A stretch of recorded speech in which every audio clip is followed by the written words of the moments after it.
So, my name is Farah Joseph. I am the co founder and COO of Level 3 MD. And today, as planned, we are doing a training for you today. So, the question is how to build a data security plan that will keep your business in compliance and protected from hackers. As you know, cyber attacks are increasing daily. Are you prepared for it? So, just for the beginning, disclaimer, this is not legal advice. We are not lawyers. So, for legal advice, please consult with an attorney regarding the subject we are about to discuss. So, for today, our presenter is the CEO himself, Mr. Wilson Joseph, CEO of Level 3 MD. He has over 20 years of experience working with small businesses and large corporations. He specializes in optimizing businesses' operations by implementing technology solutions that ensure data safety and compliance while increasing productivity. So, with us, Mr. Wilson Joseph.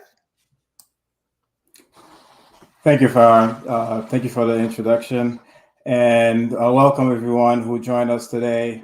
I truly appreciate the fact that you take times out of your business schedule to join us on this presentation today and workshop. Like Farah mentioned, my name is Wilson Joseph. I am the CEO of Level 3 MD. Some of the things that we're going to cover today is why security matters, the motive behind cyber attacks, the types of threats that we're seeing out there. And we'll touch a little bit on data privacy compliance and as well how to create a compliant security plan. And then we'll open it up for question and answers. Before we get started, I would love to know where some of you are logging from. If you don't mind, put it in the chat. Let us know where you're logging from, and then we'll be more than happy to interact with you.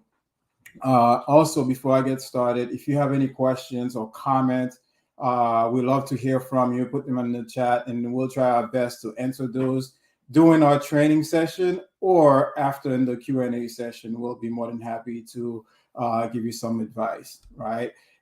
With that said, let's go ahead and get started. Now, why does cybersecurity matter? If you think about it, one thing that I can think of, when you have cybersecurity practice in your firm, what you're actually doing, you're taking a proactive measure versus a reactive measure, right? One thing that comes to mind, would you rather have a heart attack and then have open surgery to heal yourself or cure yourself, or you would rather take prevention before that happens so you can prevent yourself from getting a heart attack? So it's the same thing with cybersecurity. You want to be proactive. And some of the things we're going to discuss is definitely what type of threats that you're seeing out there. Threats could be anything from coming from the outside. We call that external threats or protection, or you anything that's coming internal. You also want to look at regulatory compliance. One of the key factors why cybersecurity is super important, because there are regulatory compliance when it comes to data privacy and some other regulatory privacies as well.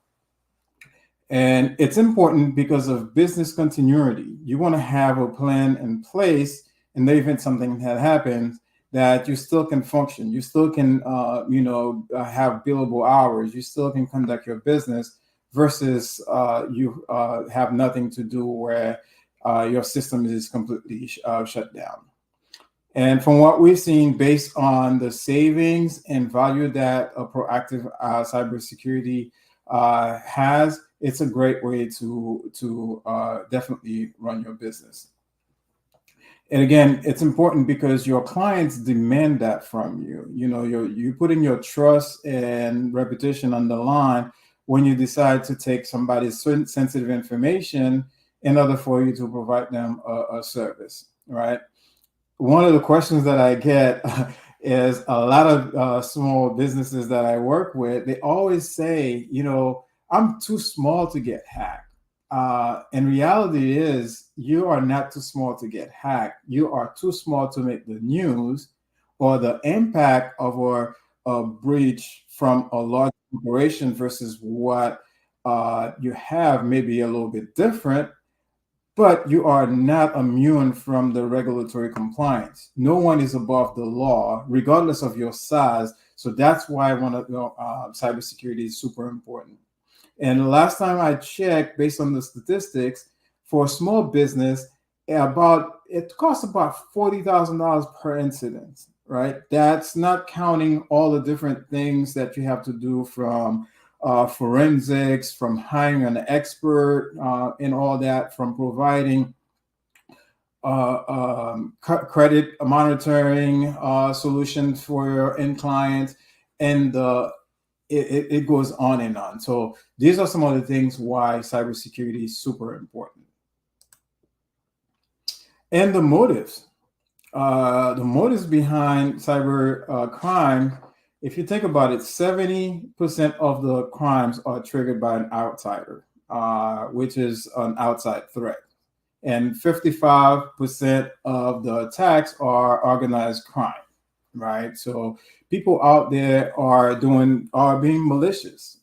Sometimes they can be targeted attacks, or sometimes they could be what we call spray and pray. They spray whoever the victim is, and that's what that's what they're attacking.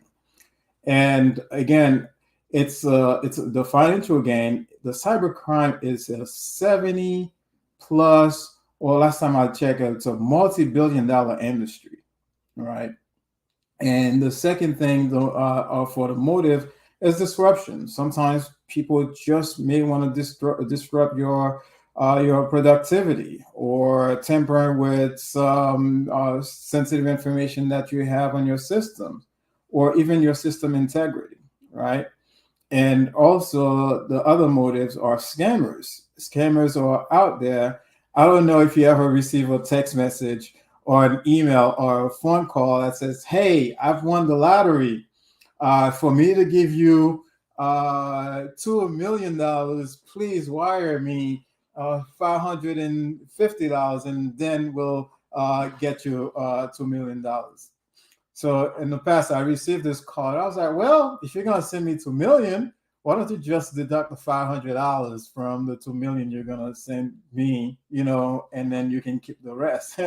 So again, people out there, scammers are out there, and the fourth one is espionage, right? And when you're talking about nation state, or they looking to steal some trade secrets that you may have, your intellectual properties, things of that nature. And the last one, some people just want to have fun. Uncle Bob loves to have fun at your expense. So some people just out there just want to have fun with it. And that's some of the things that we see in the industry.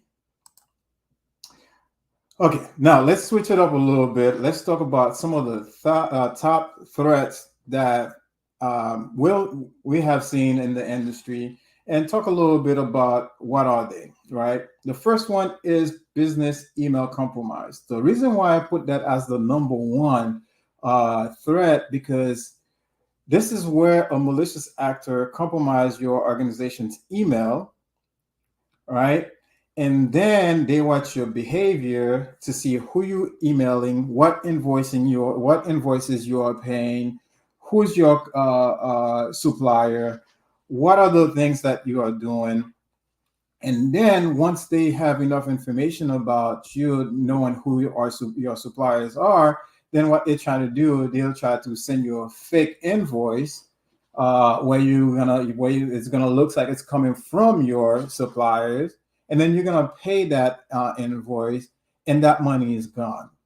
And the number one reason why this is number one is the fact, once that money is gone, it's very hard to recover, because your financial institution will tell you willingly send that money out, you had to consent to send it out. You willingly pay that invoice, so therefore they usually don't cover it. And another thing too, by the time that money hit the scammer's account, it's probably going to be transferred to 20, 30 different accounts, which make it untraceable as well. So this is why this is the number one on my list for security threats. The second one is phishing. Phishing is when you receive an email from a trusted institution like your bank asking you to share some sensitive information with them, such as your login. That's phishing email. You should never fall for those as well. The next one is malware. Malware is a malicious program that install in your system, which can introduce a lot of ads on your system, or they often slow down your system. And as well, they can redirect you to a malicious website. And the fourth one here is ransomware. Ransomware is a malware that encrypts your data, and then you have to pay a ransom to get that information back. Now, let me ask you a question. How much money would you willing to pay to get your data back? All right. And if the answer is not much, then you need to put some sort of controls in place to minimize that risk. Or if you said, well, if they like my system, I'll start all over. If you can imagine yourself starting all over from your organization, then you may not need to worry about that. But ransomware is something that's big, and we'll talk about some of the recommendations that we have later on for you as we go through this.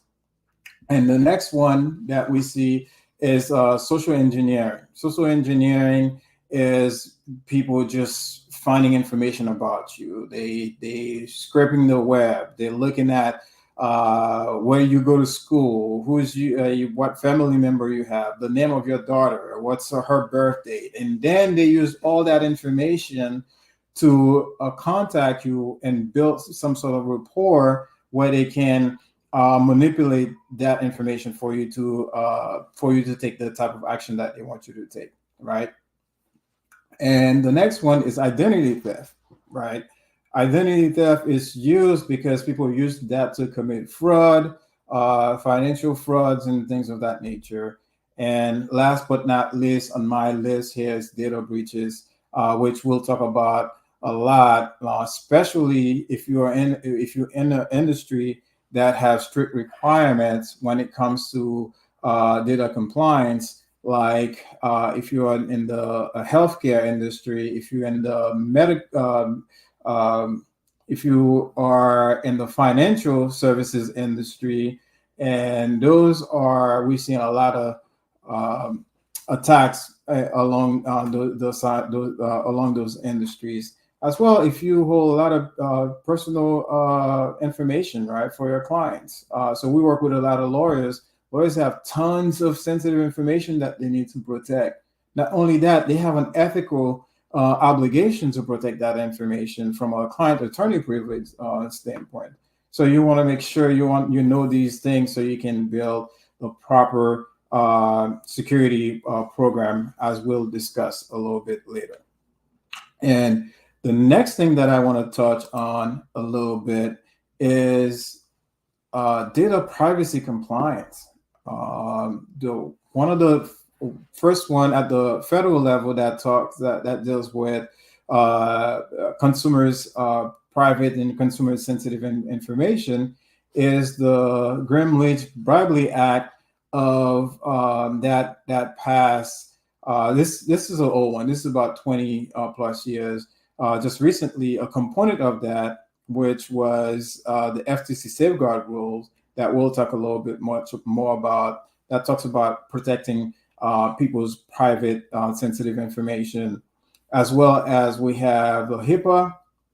HIPAA is really based on the medical industry, as well as, so there's two types of compliance when it comes to HIPAA.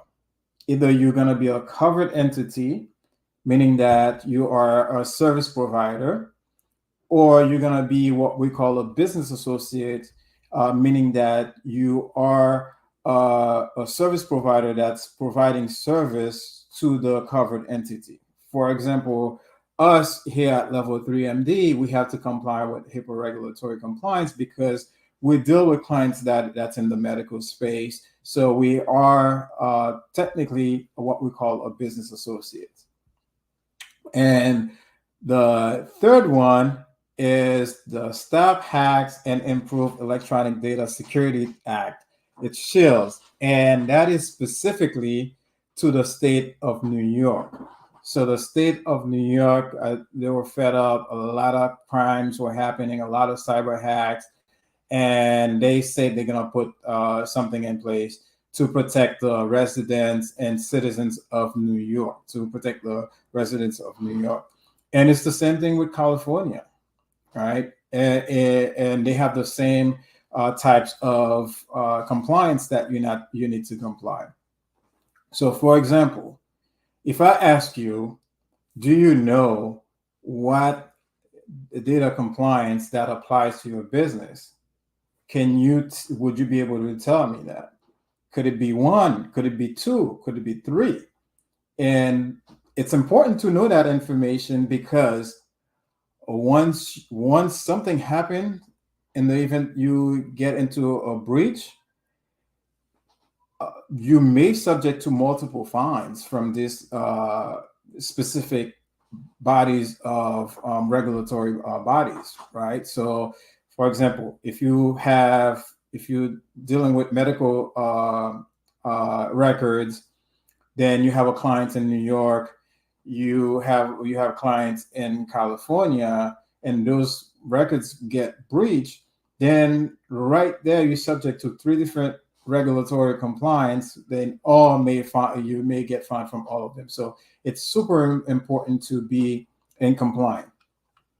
And which going to bring me to my first example of how compliance costs. So the state of New York charged this law firm, HPMB, $200,000 back in 2023 for not protecting customers' New York residents' sensitive information. And because that was healthcare data, as well, they are subject to the HIPAA regulatory laws, which means they're going to get fined by HIPAA, right? So it's super important to know these things because once something happened, I like to think of the leaking bucket theory. It's just like, your financial bottom line is going to get hit from all different angles, right? And then let's talk about this one a little bit here. This is the Equifax breach that happened in 7 years ago, in 2017. That breach happened. They were settling, if you see the numbers in here, the settlement was $575 million in settlement. This was pulled exactly from the ftc.gov website, and the link is right below this. And on top of that, they had to provide credit monitoring to the customers of 147 million customers for the next 7 years, up to 10 years. Even though that's something that happened 7 years later, that happened 7 years ago, they are still dealing with it today. And then they still may have another 3 years to deal with it, right? So as you can see on the right of the screen here, some of the things that the people that were impacted going to have access to, right? They can get up to $20,000 per person to deal with the aftermath of an attack, whether they spend time protecting the identity, whether they spend money of recovering from that, and also whether they sign up for some credit monitoring or identity monitoring, all that they can recover. Okay, so this is why it's super important to be compliant. And here's a third one here that I would like to talk. So the Office for Civil Rights, they have a website. So anybody that under investigation or that pay a fine for when it comes to HIPAA regulatory compliance, all that information is readily available in the public. As you can see, crimes are happening. Cyber attacks are happening. This is just a little snapshot that I was able to take to fit everything on the screen to demonstrate. So most of these things, of these entities or businesses, potentially going to be fined, right? Potentially at many different levels. So enough about that. I think I covered enough when it comes to the threat that cyber crimes can have on your business. So let's talk about a little bit about data security program. This is what you need for your institution, right? So I'm just going to put it out there. If you want to experience economic prosperity in your business, what I would suggest is definitely stay away from getting hacked, or put plans in place or put programs in place to minimize your blast radius, right? I know cyber attacks is going to happen. There's nothing that we can do about it because the way things are moving, we live in a world where cyber attacks is going to happen. It's not a matter of if, it's a matter of when. But what you can do and what you have control is limit the blast radius of when something does happen, it doesn't impact your business, right? And this is what we're going to talk about.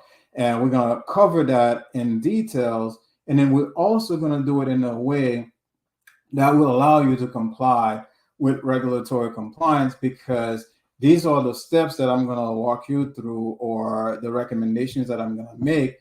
This is exactly what majority of the reasonable security program from a compliance standpoint looks like. Okay. So for me, here at Level 3, we like to use framework.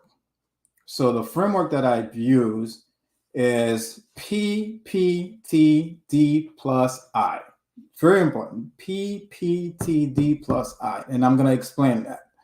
All right. So the first framework, you're thinking about protecting the people. The people, your humans, us, me, your employees, they are your first line of defense, right? So you want to make sure they are protected. 90% of cyber attack are due because of human error, right? We want to make sure that we have things in place to prevent that. The second thing is protecting the processes, right? You want to make sure that you have policies, procedures, guidelines in place that are enforceable to ensure that you meet state and federal compliance, right? And the third is protecting the technology. 60% of small businesses will go out of business 6 months after a cyber attack. That is alarming. That is alarming. As a small business ourselves, when we see the damage that attacks have in the industry. So definitely you want to protect your technology that you use, your laptops, phones, servers, email, cloud service, all the things that you use for technology. You want to make sure you find out what they are, which we'll talk about a little bit more when we get into inventory to secure that information, right? The fourth one is protecting the data. Yes, 88% of small business data breaches are caused by social engineering. Just like I mentioned earlier, we want to protect that information. We want to train ourselves not to fall victim, right? And the last one, if everything else fails from this framework, the first four, that's where you want to be. Once you have all these different components in place, everything else fails, then you want to have the plus I, which is the insurance, cyber insurance liability, right?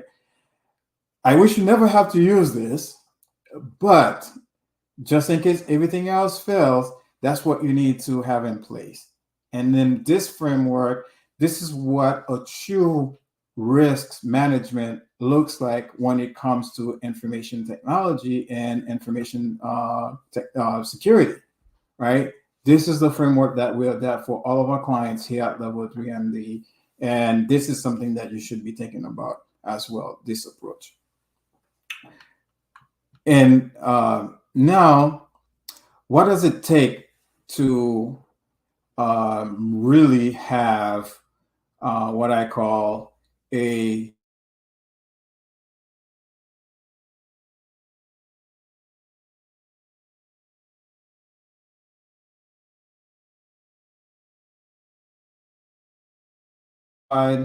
individual that can design the cybersecurity program for you? What do I mean by a qualified individual? You want somebody with the experience and the know-how that knows your specific environment that can help you. That individual could be an employee intern.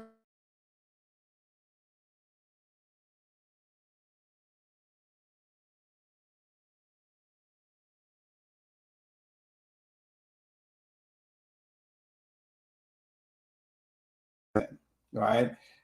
This role, and if you do choose to work with a service provider, you still need someone on the inside that can be a liaison to work with the service provider to create that security plan, right?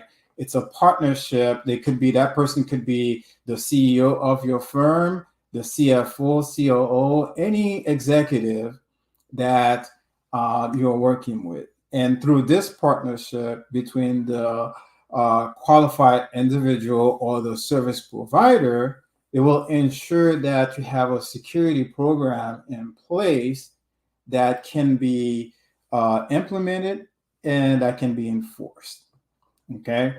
And the next thing that you want to do, you want to take an asset, you want to take an inventory of all of your assets, right? If I don't know it, I cannot secure it, right? That's crucial. You want to understand if something has an IP address on your network, you need to know that thing, right? If I take back years ago when the Target got hacked, many of you may notice it happened because HVAC unit that had access to the internet that was connected to the network, right? This is why it's important for you to have a complete inventory, not only all your assets, software, vendors, online program, cloud services. You need to understand everything that you have in your environment, and then you can run what we call the third piece. You can run a risk assessment on them, which is the third one, right? You cannot formulate an effective cybersecurity plan if you don't know what you have, right? You need to understand your risks. That's when the risk assessment comes in. And then to not only you gather the information that you need, to create a plan. You also want to have different data points that will allow you to make educated decisions, right? So the third piece of the puzzle is really having a risk assessment. So let me take a break here. I know I've been talking a lot. To see if we have any questions. Farah, do we have any questions on the line? At the moment, no. Just people are saying it's very informative.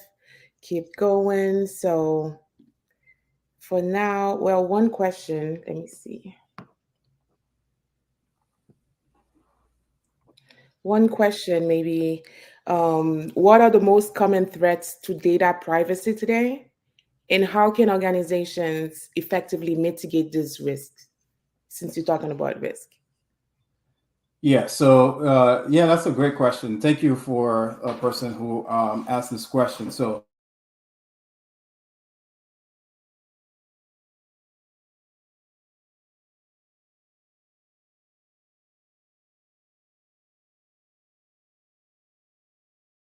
we've seen is the internal threat. When it comes to me, the biggest threat, it would be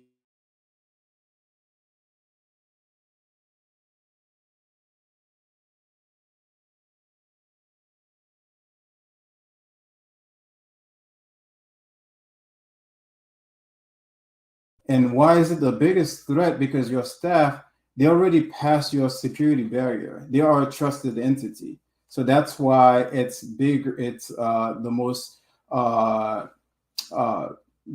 threats that we see, and how to prevent it. Right. Number one, you want to we talk about it a little bit. You want to make sure your staff are well trained, right? You want to make sure they can identify some risks that comes with data, and you want to make sure that you have least privilege access to sensitive information. People should only have access to information only if they have the need to know, right? If that information, so for example, our janitor doesn't need to know, what the password of our servers or anything like that. Just to give you an example, or maybe a clerk doesn't need to know, financial details of your organization. So you want to keep them out of that, right? And another way that you can protect yourself is also do what we call user behavior analytics, right? You want to make sure that if your users are behaving in a particular way that's not normal, you want to have tools and processes in place to detect that, so you can take proactive measures. So that's what I would say to answer that question. Okay, thank you. Okay. Moving on. Thank you, Farah. Moving on. The next thing that we want to talk about is after you implement your risk assessment, you have your risk assessment done, you identify all the different gaps you have in your organization, right? This is where working with a service provider or having a qualified individual comes in and makes a lot of sense, right? Now you want to implement all the different safeguards that you need based on the risk that the risk assessment that you've seen, right? You want to write different policies and procedures, right, to protect that information. You want those policies to be enforced. You want to create accountability. All these things play a major role, right? And one of the major aspects of implementing such safeguard, you want to create different layers of access, as I mentioned, right? You want to keep an accurate list of all of your personnel, all their platforms, encrypt information as needed, and all that plays a major role in your environment. So some of the things that you can think about implementing, as I mentioned, you want to review your security controls. You want to know where it is. I think I'm always going to keep on saying that. You want to know what you have and where you have it, right? If it's sensitive, you want to encrypt it. Yeah, you want to encrypt it at rest. That's when it's sitting down on your hard drive. You want to encrypt it and like when you're processing it, you want to encrypt it in transit. It's that if you have to email it out or if you have to send it from point A to point B, you want to encrypt that information. You want to assess your applications, right? If you have applications that you build internally, you want to be able to assess those applications. If you're using third-party vendors, you want to put a process in place where you can assess those third-party vendors. You want to do a risk assessment on them as well, because one thing in the world of compliance, that's the only thing that you cannot outsource, right? You are reliable for your own compliance, right? You can work with a service provider that you send the responsibility to. They will help you with compliance, but at the end of the day, if you need to answer, you're going to answer to the authority, then the service provider you work with going to answer to you. So you still have a skin in the game. So always remember that compliance is something that can never be outsourced. You can work with partners and partnership to make sure both entities are working together to build a comprehensive solution for you. But one thing I like to tell my clients, security is everybody's business. You know, we all have different roles and responsibility that we have to play, regardless from the janitor to the CEO. Everybody have a role to play when it comes to security. All right. And number 5, you want to make sure you implement multi-factor authentication.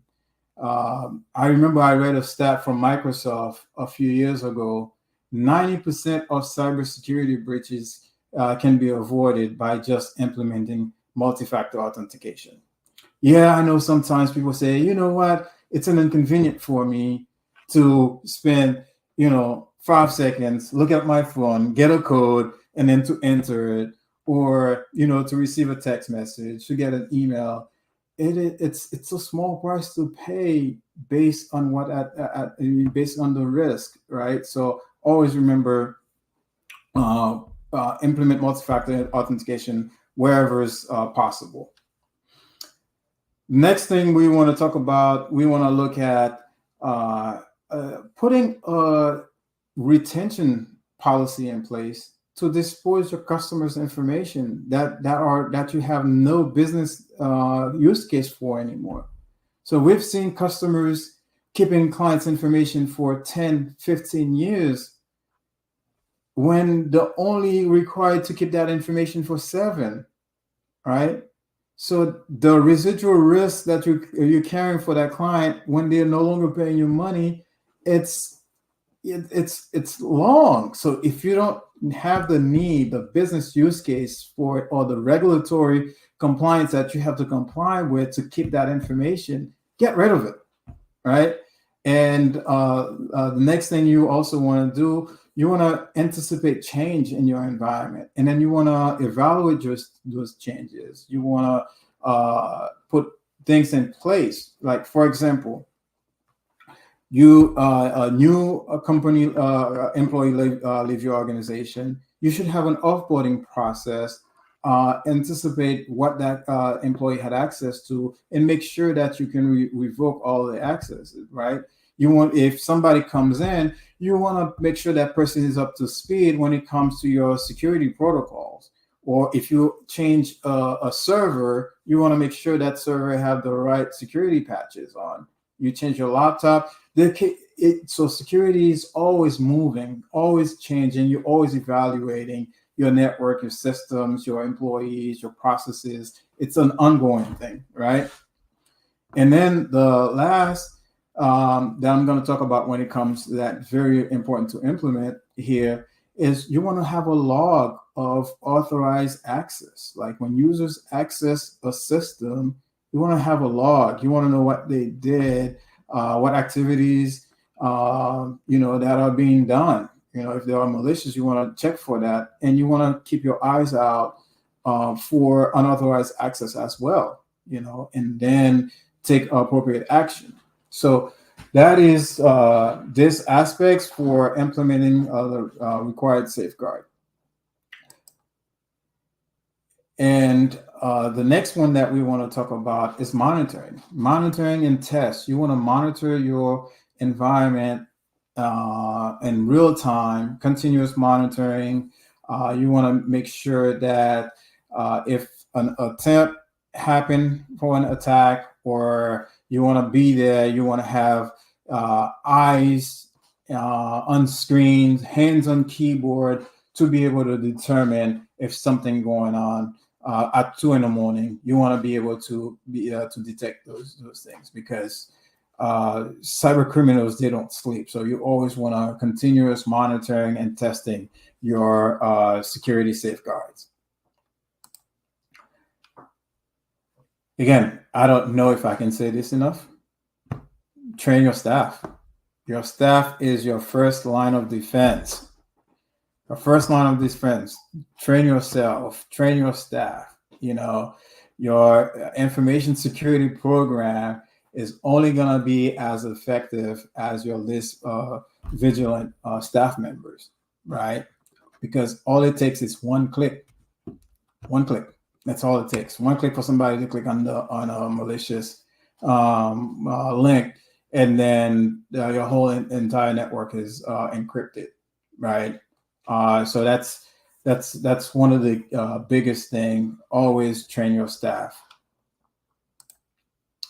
And again, when you work with a service provider, you have to hold them accountable. You have to be able to keep them honest. You have to make sure they have your best interests at heart. You have to make sure that you're not being underserved, right? So the way we do this is we meet with our clients on a quarterly basis, right? We review the security guideline. We show them the roadmap. We show them what we have been doing for the past 3 months. If there are new things that comes up, we make recommendations of things that needs to be implemented so they can always be secured, right? So here I would say definitely hold your service provider accountable by meeting with them regularly, right? And also everything that you do, you have a contract in place. You have everything written in writing, right? And also, again, things always change in cybersecurity. You have to have a budget for this, right? This will take some part of investment on your end. So you need to be reasonable enough to think about a budget for this. And again, I talk about that already. And the next thing that I want to talk about is be proactive, right? The landscape of cybersecurity it's a moving target. It's always changing. There's always constantly change. As I mentioned about your security plan. So you need to be proactive. So you need to proactively back up your information, right? Depends on the level of downtime you can experience on your business. You want to be able to either back up daily, hourly. Some people say, hey, Wilson, if I'm down, I want to be able to be down for no more than 5 minutes. Or I want to be able to recover from 5 minutes ago. Then we need to put programs in place. We need to put tools in place. We need to back up your information every 5 minutes to make sure that if something happened, that you can recover from the last 5 minutes. Some people may say, okay, 24 hours is good for me, right? Or some people may say 2 weeks. It all depends on where you're at. You need to have a backup strategy. Also, what we call a business continuity strategy. You have to have one of those, right? And then always patching your systems. Application needs to be patched regularly. Operating system needs to be patched, and so forth and so on. Always looking for different threats and proactively train your employees. All that is a part of being proactive. So definitely, cybersecurity is not something you can be dynamic about. It has to be proactive, static. It cannot be static, but it needs to be proactive. Okay. And the next one is, incident response. Everybody needs a what if plan, right? What if your system or access or information got unauthorizedly accessed or misused, right? Or it's either stored on your devices or you have a physical copy of it, right? You have to have an incidents plan that a written incidents plan that you can focus and deal with that, right? There's a lot of things that goes in putting one in place. You have to know the different people that's responsible for what, all the different roles and responsibilities, the communication channels. It's a big thing. What needs to be shared internally and externally. And you also want to have a process in place to identify the weakness of the system, to fix the issues. We call that lesson learned. What happened? You want to know what happened and how we can improve from it, right? How we can prevent it from happening again. That's a part. All that is a part of your incident response plan. Okay.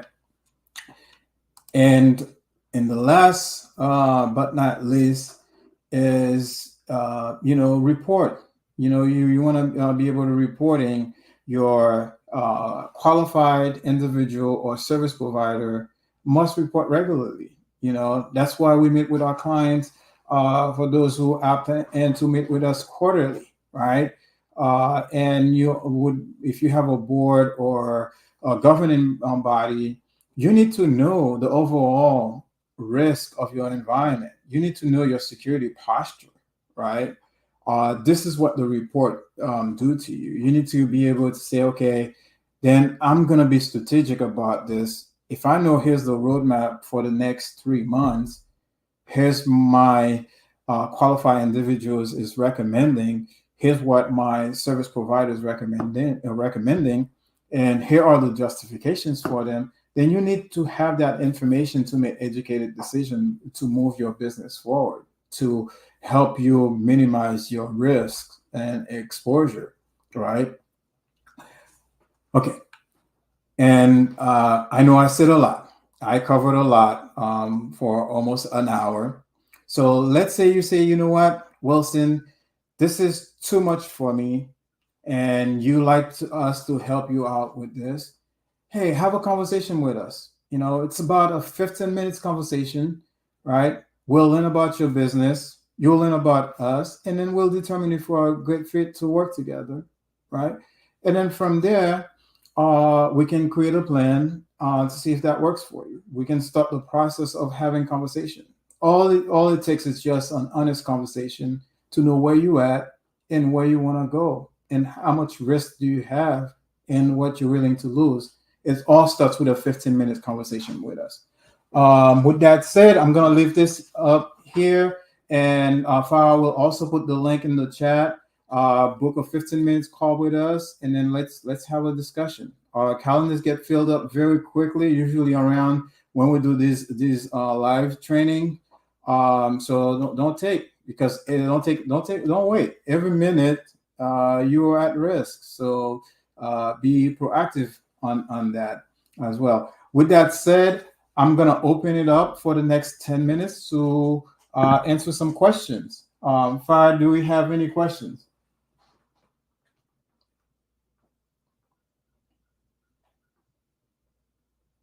You're on mute. Sorry. Okay, I do have one question. How do you recommend that individuals and companies balance the convenience of new technologies with the need to protect personal and sensitive information? Well, it's this is a good question because it's all about think about what you need, what helps your business move forward, right?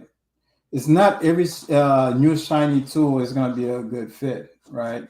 If you have the need, it's all it takes. That's a part of the assessment. Again, assess your current environment, assess what you're trying to do, assess what tools or solution that will help you get there, and then you design a plan around it. You know, that's how I would balance it. That's it. I don't have any other questions. Well, let me see. I know you mentioned about data protection regulations. Mhm. Could you elaborate on the impact of recent data protection regulations on businesses, particularly like small and medium-sized enterprises? Yeah. So one of the things that I can talk about is definitely the FCC safeguard rules, which is a part of the new rule that came down. It used to be a very small, very broad rule, right? Now they really expand on it, and there are many different entities that is covered under that rule. If anybody wants to look at it, just Google the FTC safeguard rule. But one thing that I can tell you about is now these regulators, they're not playing. They really look into if you're not being proactive. There are fines. There are potential jail time involved every time you're dealing with a three-letter government entity. There are potential jail times. You just need to understand your risk. By working with us, that's where we come in. We really try to dig deep and educate you on some of the risks that you have if you don't have the time to do the research and things of that nature. But you know, compliance is big nowadays. People should really think about, you know, what regulatory compliance that they need to comply with, and then how that can impact their business, and particularly the bottom line. You know, because I don't know about you, $200,000. It's yeah, it would hurt our bottom line. You know, so you want to know like what you know. You don't want to be a leaking bucket where you make the money and the money it's exiting all different ways. That's impacting your bottom line. So that's why it's crucial for that. Okay, great. Thank you. So I posted the link on the chat. It's level3md.com /cyber strategy. Okay. So we're happy to offer you a 15-minute free consultation if you need further information. Yeah. And also before we leave, I know we're streaming live on Facebook, LinkedIn, or anything like that. Do you see anything coming from those particular channels? I'm verifying right now.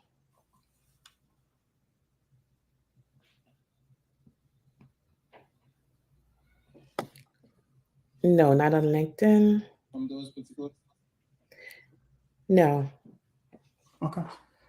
All right. With that said, well, thank you everyone for joining us today on this very important subject. Again, my name is Wilson Joseph with FAR. We are the co-founder of Level 3MD. If you ever have any questions, don't hesitate to reach out. And with that said, I'll give you 6 minutes back. Thank you. Thank you. Bye.